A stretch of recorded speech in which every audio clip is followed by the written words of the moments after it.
A live look at Southwest Florida International Airport. Planes backed up on the runway as severe weather across the state affects travel right now. Take a look at least 75 departing flights are delayed, and about 40 are canceled from RSW tonight. The same goes for airlines arriving to the airport, as at least 65 are delayed and about 40 are canceled. NBC2's Chandler Blackman is live at the ticketing counter. Chandler, how are these lines there? Charlotte County is the first in our area to see the storms, the clouds rolling through Punta Gorda Airport earlier this afternoon. NBC2's Zach Barrett is live in Port Charlotte right now. Zach, what are you seeing right now?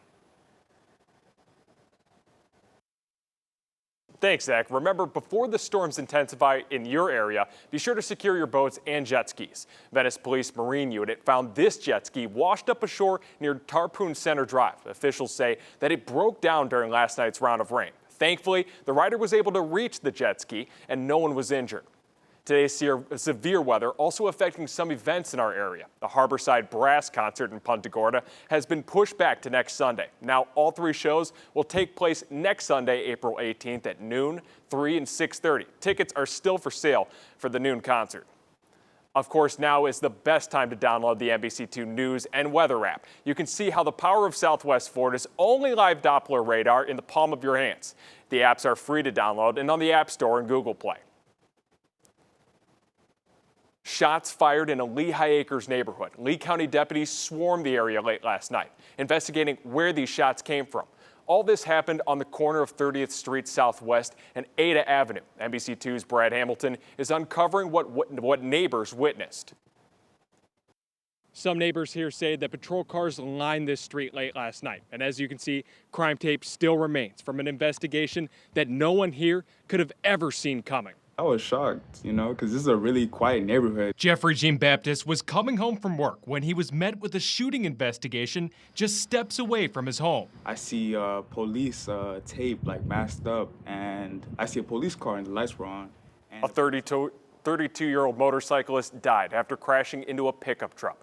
Troopers say the man was thrown from the motorcycle in this crash. This happened along Danielson Parkway near Riverside Center Court last night. Florida Highway Patrol says the motorcyclist didn't see traffic slowing down and the driver of the truck left the scene. Investigators believe that the truck is a white Chevrolet Silverado missing a right taillight. If you have any information about the crash, please call Crime Stoppers.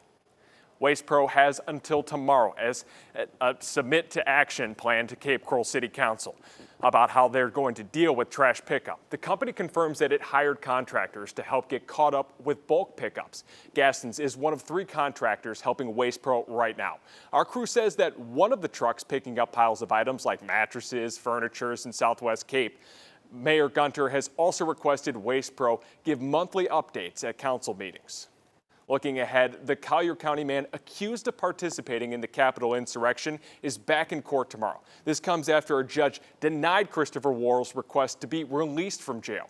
Worrell says that his cancer has put him at risk for COVID-19, but the judge told him he didn't seem concerned while attending the riot without a mask. A judge says that Worrell is affiliated with the nationalist group, the Proud Boys. He's facing a number of charges. Prosecutors say he used some form of pepper spray against officers during this attack. All noon. The Lee County COVID vaccinations moving indoors, where you can get the shot starting this week. Plus, the clock is ticking on Collier County's mask mandate. We're breaking down what happens if county leaders don't renew the order.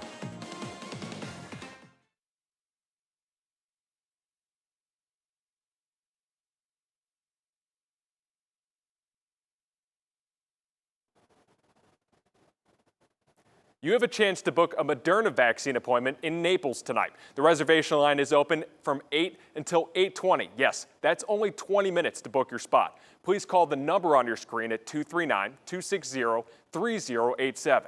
Just leave your first and last name and a callback number, and a staff member with the city will call you back to book your spot. Remember, you will not be able to book a COVID-19 appointment through Publix tomorrow. The pharmacy is changing reservation schedules. Moderna vaccine appointments can only be made on Friday now. Those appointments will be for Monday through Friday the following week. Johnson & Johnson appointments will continue to be booked on Wednesdays, and those shots will be given on Saturday and Sunday. Lee County is moving its COVID vaccination site this week. Starting Wednesday, the county will be out of the outside and go to the now old Sears location at the Edison Mall. The Lee County Department of Health says that they chose the indoor location to prepare for the summer heat and thunderstorms. The new site is also easier to access and can accommodate the expanded hours. Also happening on Wednesday, Collier County's mask mandate is set to expire. Collier County began its mask mandate in July, with the city of Naples following suit in December. Collier County commissioners are meeting on Wednesday so they could discuss this order. The Naples City Council has no meetings planned before it expires. Remember, the CDC is still recommending that everyone wears a mask in public, and businesses can still require them. Black businesses showing off what they're all about and how this first kind of event was even more important in the pandemic.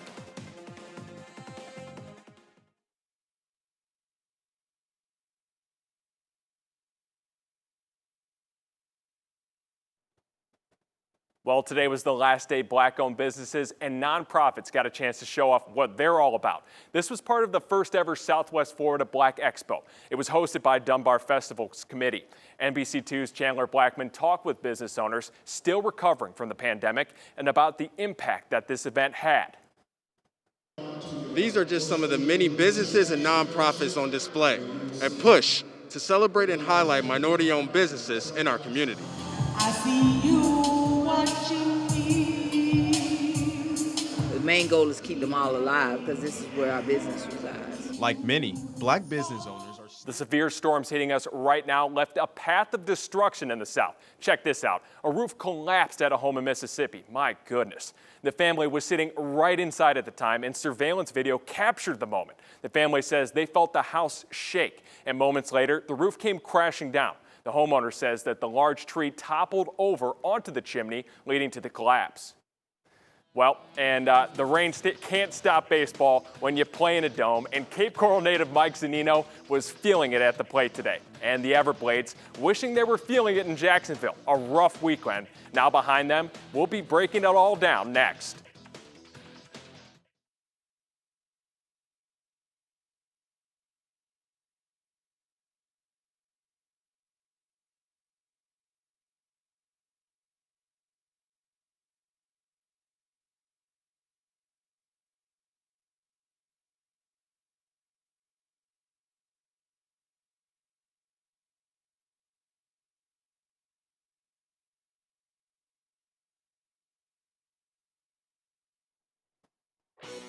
Well, life at the top can be lonely, and the Florida Everblades know the feeling all too well. Pretty much all season long, the Blades have been atop or near the top the ECHL standings. But when you're the king, everyone is going to come for the crown, including the Jacksonville Icemen.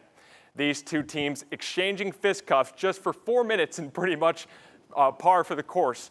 In the first period, the Blades on the attack, but their collision behind the Iceman's net, and no one can find the puck except for Derek Lodemeyer.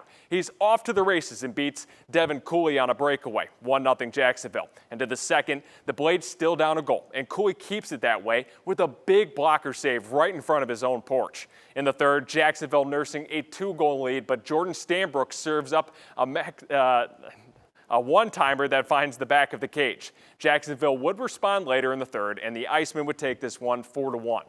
We're continuing this theme of, if you come for the Kings, you best not miss. Fresh off their second American League crown in the history, the Tampa Bay Rays were looking to make an early season statement by sweeping the Yankees at home this weekend. And everybody knows nobody likes the Yankees. Cape Coral native Mike Zunino said, "I think I'll have a good day at the top." Bottom of the second, one for Big Z. Someone ate their protein waffles this morning. Zunino crushes this shot, 415 feet for his second of the year. 2-0 Rays. And now in the bottom of the ninth, no one was on with 2 outs, and for Big Z, and he keeps the Rays' hopes alive with a line drive double off Aroldis Chapman.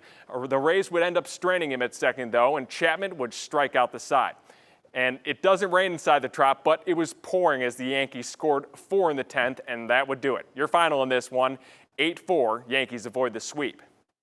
And out to Baltimore next. Can't be much better than Camden Yards, and in the top of the third, 2 are on for Alex Verdugo, and a goodbye. A no-doubter makes it 3-0 Red Sox, and they were just getting started. J.D. Martinez, a certified stud, another ball absolutely crushed, and he started the day on the COVID list. Apparently, he was just fine, as in the 8th, Martinez would double up. His second dose, and it was his 5th of the year, and it was 430 feet. You're going to watch this one fly. Holy smokes. A total of 8 homers were hit in Baltimore today, and the final in this one was 14-9 Red Sox for the sweep. And moving over to the Mariners and Twins, and boy, it was a chilly one in Target Field. Next in the bottom of the 3rd, Ducks on the pine for Byron Buxton. Just warning track power here, but that'll be good enough for a stand-up double. And it's 3-0 Twins to lead the second time around, and Buxton could get all of it in the 3rd. Different story. In the 5th, Twins out to a 6-0 lead after Buxton's 2-run dinger. But the Mariners get the last laugh in this one. Seattle scored 8 unanswered and ended up winning this one 8-6. Meanwhile, the Miami Marlins are trying to decide who to hand the ball to in the 9th inning. Well, how about closer by committee? It seems like that would be what manager Don Manning is going for, and confirmed with former FGCU pitcher Richard Blair. And he will be getting in the mix, and though Blair is usually used to the 7th inning, the Miami native is but Manning says depending on certain matchups, Blair could be called to grab a couple of saves here and there. Once again, you're going to love the show. We'd love to show you Masters highlights, but cannot because the tournament is just wrapping up at Augusta National. One group that's sure to watch today, the members of FGCU's men's golf team. They've got their own tournament to prepare for tomorrow, so why not watch the first majors of the year, get some notes. Whether they take it or not, just watch for to enjoy. And the Eagles tell NBC2, watching the Masters is kind of a team tradition. The Masters is probably the greatest tournament every year. I mean, it's the one, it's the only major that stays at the same course. And like myself and probably most of our players, it's the one that we've watched, ever since we were little kids growing up. It's a really good week. You can't go wrong with Masters Week, honestly. You get to see some of the best golf in the world on one of the best courses in the world. We'll have highlights of the Masters tonight at 11, I promise. The Eagles, meanwhile, have to hit the course tomorrow for their only tournament at home this year, the Old Corkscrew Intercollegiate. And folks, that's all we have for sports and our show tonight, so thank you so much again for tuning in.